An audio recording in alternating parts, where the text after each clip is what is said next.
তোমরা TikTok চালাচ্ছ, PUBG খেলতেছো, free fire খেলতেছো, মেয়ে নিয়ে পড়ে আসো। তোমরা কিভাবে উম্মাকে নেতৃত্ব দিবা? নামাজ পড়তেছো না, সাপ্তাহিক সওম তো রাখো না মনে হয়, আল্লাহ ভালো জানেন। দান সদকা কতটুকু করো আল্লাহ ভালো জানেন। কোরআন তেলাওয়াত করতে শিখতেছো না, কোনো আলেমের সোহবতে যাও না। ইউটিউব, অনলাইন, ফেসবুক, ব্যাস, that's all. YouTube, online, Facebook হচ্ছে একটা ফিতনার জগৎ। আপনি বলতে পারেন যে আমার লেকচারও তো যায়, অনেক বড় বড় আলেমদের লেকচারও যায়, সব মেনে নিয়েই বলছি এটা ফিতনার জগৎ। সব মেনে নিলাম, আপনার কথা মেনে নিয়েই বলতেছে ফিতনার জগৎ। কারণ এর কন্ট্রোলও কুফরের শক্তির হাতে, এর কন্ট্রোলও তাগুতি শক্তির হাতে। আপনি এটা নিয়ন্ত্রণ করেন না, এই প্রযুক্তি আপনি তৈরি করেন নাই। আমরা আলাদা করে কোনো মুসলিম কমিউনিটি, সোসাইটিও বিল্ড আপ করতে পারিনি অনলাইনে, পেরেছি? আমাদের কোনো স্বতন্ত্র সামাজিক যোগাযোগ মাধ্যম আছে? বলেন। ওমর ইবনে খাত্তাবের মতো একজন স্বাধীন মানুষ দেন। হামজা রাদিয়াল্লাহু আনহু স্বাধীন কখন? আবু জাহেল আল্লাহর নবীকে একটা আঘাত করেছে, বলেন নাউজুবিল্লাহ, সাল্লাল্লাহু আলাইহি ওয়াসাল্লাম। আপনারা তো জানেন তার পিঠের মধ্যে উঠে নাড়ি ভুড়ি দেওয়া হয়েছে, চাপানো হয়েছে।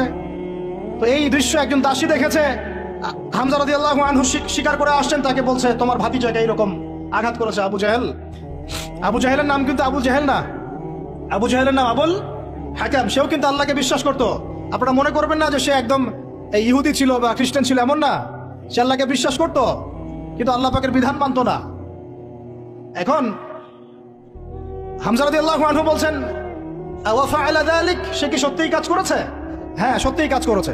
আচ্ছা চলো দেখাও আবু জাহেল কোথায় আছে। তিনি ঘোড়া ছুটাই গেলেন কাবা ঘরের সামনে, গিয়ে বললেন যে তুমি আমার ভাতিজাকে গালি দিয়েছ, তুমি আমার ভাতিজাকে আঘাত করেছ, জেনে রাখো আমি আজকে থেকে আমার ভাতিজার দিনের উপর আছি। এই কথা বলার সাথে সাথে তার উপর আক্রমণের চেষ্টা করা হচ্ছিল। তিনি নিজে একটা ঘুষি দিয়ে আবু জাহেলের একটা দাঁত ফেলে দিলেন। আর দাঁত যে পড়ে গেছে কিনা সিরাতের কিতাবে এত স্পষ্ট নাই, কিন্তু আঘাত একটা ঘুষি দিয়েছেন এটা স্পষ্ট। ঘুষি দিয়ে বলছেন রুদ্দাহা ইন ইসতাতা'তা, রুদ্দাহা ইন ইসতাতা'তা, যদি সাধ্য থাকে এই ঘুষিটা আমাকে ফেরত দিয়ে দেখাও, সাধ্য থাকলে আমাকে আরেকটা আঘাত করে দেখা। আকুলু মা ইয়াকুল, আমি তাই বলি যে আমার ভাতিজা বলে। শাহিদতু আল্লা ইলাহা ইল্লাল্লাহ ওয়া আন্না মুহাম্মাদান আবদুহু ওয়া রাসূলুহু, আমি সাক্ষ্য দিচ্ছি বা দিলাম আল্লাহ ছাড়া কোনো ইলাহ নাই, মুহাম্মদ আমার ভাতিজা আল্লাহর রাসূল। তোর সাধ্য থাকলে আমাকে ঠেকা। এরকম জেনারেশন দিতে পারবেন? আপনার ছেলেটাকে এরকম, আপনার ভাইরাকে এরকম, এই আমাদের মায়েরা তাদের সন্তানকে এরকম, যে মেয়েদেরকে ঘরে নিয়ে আসছেন, এই মেয়েগুলোও কি সুমাইয়ার মতো? উম্মে আমারা একজন নারী সাহাবী, উম্মে আমারা, উহুদের যুদ্ধে চতুর্দিক থেকে আল্লাহ নবীকে আক্রমণ করা হচ্ছে, তিনি একাই তীর ছুটছেন। মহিলা সাহাবী, নারী সাহাবী। আমাদের নারী মেহেদি দেয় বসে বসে, তাও বয়ফ্রেন্ডের জন্য। আমাদের নারীরা ঘরে বসে বসে মেহেদি দেয়, পার্লারে যায় বয়ফ্রেন্ডের জন্য। আর উম্মে আমারা রাদিয়াল্লাহু আনহা, তাদের মতো সাহাবীরা জীবন দেন রাসূলের জন্য। স্বাধীনতা, এই যে তারা স্বাধীন, আল্লাহর দাসত্বের অধীনে তারা কাউকে পরোয়া করতেন না। তখন উম্মাহ ছিল স্বাধীন। আর কি, আর কার কয়জনের কথা বলবো আপনাদেরকে? মুসআব বিন উমাইর, বিখ্যাত সাহাবী, তরুণ সাহাবী, দায়ী মানুষ, এত দামি পারফিউম ইউজ করতেন, এটা এখনকার লাখ টাকা কোটি টাকার দাম হবে। বিত্তশালী পরিবারের, এই যে বিত্তশালী পরিবারের সন্তানও শোনেন, আপনারা তো বাইক দাবড়ায় বেড়ান, গাড়ি ড্রাইভ করে বেড়ান, মাঝখানে অ্যাক্সিডেন্ট করে দেন, কেসও খান না, বাপের টাকা আছে পার পেয়ে যান, ইয়াবা খান, তারপরে গিয়ে মেয়ে নিয়ে ফুর্তি করেন। জেনা নিত্য নৈমিত্তিক ব্যাপার। একটা মেয়েকে পিছনে উঠান, 7 দিন ঘোরেন, আবার চেঞ্জ করেন, 7 দিন পর আরেকটা নেন। মুসআব বিন উমাইরও ধনীর সন্তান ছিলেন, ধনীর দুলাল। যখন ইসলাম এসেছে, কোরআন এসেছে, শুনেছেন তিনি ইসলাম কবুল করেছেন, মা সম্পত্তি থেকে বঞ্চিত করেছে। তার বেশি তরবারের আঘাত আছে। কয়টা বেশি? তার মাকবার ওখানেই আছে, দেখে আসেন। তিনি স্বাধীন। ওই ময়দানে যারা সেদিন ছিলেন, ওই শনিবার সকাল 10টা থেকে, ওটা তো শাওয়াল মাসের, তাই না? শাওয়াল না, রমজানে পড়ে শাওয়াল মাসে যুদ্ধ হয়েছে। শাওয়াল মাসের 10 তারিখ, মেবি 10 তারিখ, 9 তারিখ, সিরাত কারা পড়েছেন, 9 বা 10 সকালবেলা যুদ্ধ হচ্ছে। ওই সময়ে পৃথিবীতে যারা ওই সময় যুদ্ধ করছেন মুসলমানদের পক্ষে, আল্লাহর জমিনের মধ্যে সবচেয়ে শ্রেষ্ঠ মানুষ তারা, সবচেয়ে শ্রেষ্ঠ জীবন, শ্রেষ্ঠ মৌত। ওখানে তারা উঠবেন, তখন তাদের গা থেকে মেশকাম্বরের ঘ্রাণ ছুটতে থাকবে। মারেফত থাকলে আপনিও পাবেন, অন্তরের মধ্যে কলুষতা থাকলে আপনি পাবেন না, তো স্বাভাবিক। এখন মুসআব বিন উমাইর কি পরাধীন না স্বাধীন? বলেন, তিনি কি পরাধীন না স্বাধীন? স্বাধীন মুসআব বিন উমাইর। আরেকজনের কথা শুনেন, বলতে থাকলে আপনাদের সারা রাত ফজর হয়ে যাবে। জাফর ইবনে আবি তালেব, নাম শুনেছেন? জাফর ইবনে আবি তালেব, শোনেন, এটা শোনেন। অনেকে অনেক দলিল দেয়, এই দলিলগুলো শুনেন, এগুলো শোনেন। ইহুদিদের 3টা গোত্র ছিল মদিনায়। কয়টা ভাই? একটা বনু কুরাইজা, বনু কাইনুকা, বনু নাজির। বনু কুরাইজা, বনু কাইনুকা, বনু নাজির, এই তিনটা গোত্রের সাথে আমাদের চুক্তি ছিল। আমরা একটা সনদের মধ্যে ছিলাম। গাদ্দার এরা সনদ ভঙ্গ করলো, ঠিক যেমন করে তারা এখন প্যালেস্টাইনে আক্রমণ করছে এইভাবে। সনদ ভঙ্গ করলে বনু কাইনুকার বাজারে আমাদের এক মহিলা সাহাবী দিনী বোন গিয়েছেন হাজতে, সোনার দোকানে। ইহুদি তাকে বলছে নিকাব খোলো, সে নিকাব খুলছে না, খুলবে না। ইহুদি দুষ্ট, ষড়যন্ত্র করে তার কাপড়ের একটা অংশ রশি দিয়ে গিট বেঁধে দিয়েছে। আমাদের দিনী বোন উঠতে গিয়েছেন, সতর একটু খুলে গেছে, নাউজুবিল্লাহ। চিৎকার করে উঠেছেন। পাশে ছিলেন এক আমাদের আনসারী সাহাবী, আওয়াজ শুনেছেন। সেই আওয়াজ শুনে এক মুহূর্ত দেরি করেন নাই, মদিনায় ফিরে এসে নবীর কাছে পারমিশনও চান নাই। বুঝেন, দলিল বুঝেন। তিনি এক মুহূর্ত দেরিও করেন নাই, মদিনায় ফিরে গিয়ে নবীর কাছে পারমিশনও নেন নাই।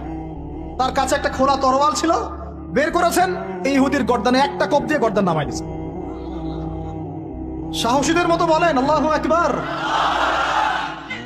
বাস বাস বাস বাস বাস, আমি টপিক হারাই ফেলবো। বাস বাস ভাই, বসেন বসেন বসেন বসেন, আমি টপিক হারাই ফেলবো। আমি দলিল দিচ্ছি আপনাকে, এই সাহাবী নবীকে গিয়ে জিজ্ঞাসা করেন নাই, করেছেন? পরামর্শ নিয়েছেন? তার সামনে তার বোনকে এইভাবে টিস করা হয়েছে, এক মুহূর্ত দেরি করেন নাই, গর্দান নামাই দিয়েছে। এবার ইহুদিরা মিলে ওই সাহাবীর উপর আক্রমণ করে ওই সাহাবীকে শহীদ করে দিয়েছে। নাই, শেষ, ওনাকে মেরে ফেলেছেন। তারপর এই কেসটা নবীর দরবারে আসলো। নবীর দরবারে আসার পরে নবী সাল্লাল্লাহু আলাইহি ওয়াসাল্লাম সাহাবীর ব্যাপারে কোনো সমালোচনা তো করলেনই না। সাহাবী তুমি ভুল করেছো, আমাকে জিজ্ঞেস করো নাই, আমার পরামর্শ কেন নাও না, এগুলো তো বললেনই না। বরং তার অন্যান্য সাহাবীদেরকে বললেন, সবাই যুদ্ধের বর্ম পরে বের হও, বনু কুরাইজাকে, বনু কাইনুকাকে আক্রমণ করতে হবে। এখন আপনি দেখছেন 3 মাসে 19,600 জন, 3 মাসে, সরি 3 মাস কিসের, 1.5 মাসে 19,600 জন। আর এখানে একজন মুসলিম ভাই, একজন মুসলিম বোনের ইজ্জতের বিনিময়ে নবী সাল্লাল্লাহু আলাইহি ওয়াসাল্লাম পুরা বনু কাইনুকাকে একদম সমূলে উৎপাটিত করে মদিনা থেকে বিতাড়িত করলেন। ওই উম্মার সাথে এই উম্মার কোনো সম্পর্ক আছে? ওই আরবের সাথে এই আরবদের কোনো সম্পর্ক আছে? ওই স্বাধীনতার সাথে এখনকার এই পরাধীনতার কোনো সম্পর্ক আছে? এরপরে আপনারা ফ্যান্টাসি নিয়ে পড়ে আসেন। আলী রাদিয়াল্লাহু আনহুর ঘটনা, খায়বার মানে আলী রাদিয়াল্লাহু আনহু মারহাব কবিতা আবৃত্তি করছিল যে আমি এমন বীর যার সাথে 10 জন 20 জন পেরে ওঠে না। আর আলী ইবনে আবি তালেব বলছিলেন আমিও সেই মায়ের সন্তান যে আমার নাম রেখেছে হায়দার। ওই যে আলী হায়দার, নাম শুনেছেন? হায়দার। তো মারহাব আলী রাদিয়াল্লাহু আনহুকে কয়েকটা আঘাত করেছে, প্রত্যেকটা আঘাত তিনি ঢাল দিয়ে প্রতিহত করেছেন। এক পর্যায়ে এটা হিস্ট্রির মধ্যে আসছে, এটা কোন হাদিসের দলিল না, হিস্ট্রির মধ্যে আসছে। আলী রাদিয়াল্লাহু আনহু হাত থেকে ঢালটা পড়ে যায়। ঢাল বুঝতে পারছেন কি? ঢালটা পড়ে যায়।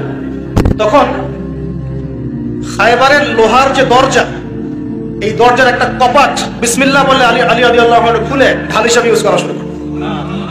যে আলী হায়দার আসাদুল্লাহ, আল্লাহর শহীদ। আল্লাহ পাক তাকে এত শৌর্য বীর্য শক্তি দিয়েছিলেন বলার মতো না। মানে এটা বলতে গেলে আমরা আলাদা লেকচার লাগবে। আলী ইবনে আবি তালেবকে নিয়ে কথা বলতে হবে। একটা মানুষ যার জীবনী পড়লে ঈর্ষা হয়, একদম ছোটবেলা থেকে নবী সাল্লাল্লাহু আলাইহি ওয়াসাল্লামের সাথে ছায়ার মতো ছিলেন। আর হাদিস এসেছে কিয়ামতের মাঠে সবচেয়ে দ্রুত হিসাব হবে আলী রাদিয়াল্লাহু আনহু। যাবেন, বেরো চলে শেষ।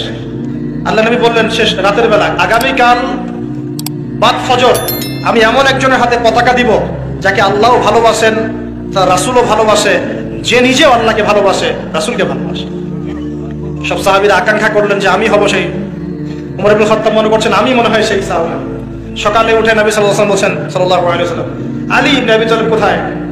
নামাজে আসেনি কেন?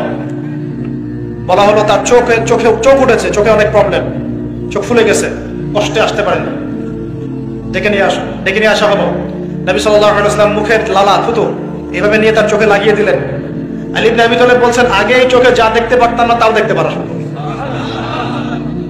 পতাকা দিলেন, খায়বারে যাও। খায়বারে নামুস দুর্গ জয় হচ্ছিল না। কোন দুর্গ? নামুস। খায়বারে যাও, ওখানে মারহাব একজন সেনাপতি আছে, ইহুদিদের বড় কমান্ডার। বলছে ওদেরকে আগে ইসলামের দাওয়াত দিবা, যদি ইসলাম কবুল করে যুদ্ধের দরকার নাই। ওই হাদিসটা এখানে এসেছে, লাউ ইয়াহদিয়াল্লাহু বিকা রাজুলান ওয়াহিদান খায়রুল লাকা মিন হুমুরিন না'ম।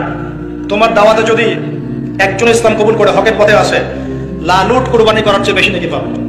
এটা এখানে আসছে হাদিসে। আর যদি দাওয়াত কবুল না করে জিজিয়া দিয়ে থাকবে, জিজিয়াও দিতে চায় না, তখন আক্রমণ করবে। এই সুন্নাহ মেনে আমরা যুদ্ধ করেছি, সুন্নাহ মেনে। মুসলমানরা যখন যুদ্ধ করেছে, মুসলমানদের হাতে কোনো নারী নিহত হয় নাই, কোনো শিশু নিহত হয় নাই। আর এদের তো যুদ্ধের কোনো জ্ঞান নাই, সব যুদ্ধ অপরাধ, এদের সবই যুদ্ধ অপরাধ। এরা কাউকে ছাড়বে না, নারী শিশু আবার বৃদ্ধ সবাইকে ম্যাসাকার করে ফেলে। আর নবী সাল্লাল্লাহু আলাইহি ওয়াসাল্লাম সাহাবীদেরকে পাঠাতেন, বলতেন নারীদেরকে আক্রমণ করবে না, শিশুদেরকে হত্যা করবে না। কেউ যদি যুদ্ধের মাঠেও কালিমা পড়তে চায় তাকে কালিমা পড়ার সুযোগ দিবে। খায়বার বিজয় হলো এই আলী রাদিয়াল্লাহু আনহুর হাতে। আপনাদেরকে জাস্ট বুঝালাম যে ইহুদিদের সাথে মুহাম্মদ সাল্লাল্লাহু আলাইহি ওয়াসাল্লামের পররাষ্ট্রনীতি কেমন ছিল। আর এখন এত জুলুম করার পরেও, এখানে তো চুক্তি ভঙ্গ করেছে, নবীকে হত্যার চেষ্টা করেছে, একজন মুসলিম রমণীর সম্মানহানি করেছে, একজন মুসলমানকে শহীদ করার চেষ্টা করেছে, তার বিরুদ্ধে এই অবস্থান ছিল। আর এখন বিগত 100 বছর থেকে জমি তো নিয়ে নিয়েছে, হাজার হাজার না লক্ষ লক্ষ ফিলিস্তিনিকে উচ্ছেদ করেছে, মা বোনদেরকে কত ধর্ষণ করেছে তার ঠিক নাই। আমরা এগুলো পরিসংখ্যানেই জানি, কারণ আমাদের কারো বোন তো ধর্ষিত হয় নাই, আমি তো বুঝতে পারবো না। আমাদের কারো মেয়েকে তো উঠিয়ে নেয় নাই, আমরা তো বুঝতে পারবো না। আমরা তো চোখের পানি বুঝতে পারবো না, স্বাভাবিক। কত শত লক্ষ লক্ষ মুসলমান ভাইকে হত্যা করেছে, কারাগারে নিয়ে যা নির্যাতন করছে, এগুলো তো আমরা জানি না। এক্সাক্ট ফিগার তো আমরা জানিও না, খালি বইপত্র পড়ে আমরা এগুলো পরিসংখ্যানগুলো পাই। এর আলোকে কথা বলছি। এবং চারপাশে 8-10টা বড় বড় মুসলিম রাষ্ট্রও আছে, তাদের শক্তিও আছে, ক্ষমতাও আছে। কেউ তো পারমাণবিক ওয়েপেন্সও বিলং করে।